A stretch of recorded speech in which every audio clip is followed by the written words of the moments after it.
Hello guys and welcome back to our channel. In today's video, I'm going to show you how to turn on the school zone alerts in the Waze app in 2026. Do you want ways to make you more aware when you're approaching a school zone? Let's look at the available alert settings and see how to enable school-related warnings.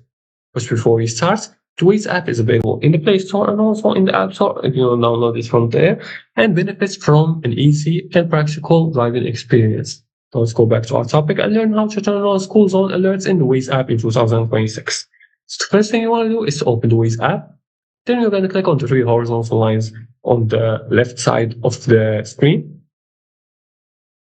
And just like this, you're going to click on Open Settings. And after that, you're going to scroll all the way down until you find the alerts and reports. And under the driving preferences, click on this option. Then you're going to click on Reports.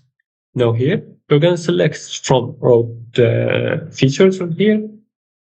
And then this is where you can manage the type of notification available during navigation. You're going to look through the available alerts for school zones or similar school-related warnings. Now let's see here. It's the last option. It's the school zones. You're going to click on it. Then you're going to turn these two options on to make sure to toggle them on. And once enabled, Waze can provide an alert when you're approaching a mapped school zone where the feature is supported. And pay close attention to the posted signs, school zones, speed limits, and the local traffic rules.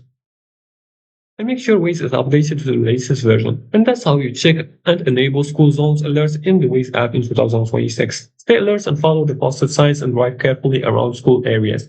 And if you like this video and found it helpful, please like and subscribe and leave a comment below the video if you have further more questions about this topic. Thanks for watching and see you again in the next tutorial.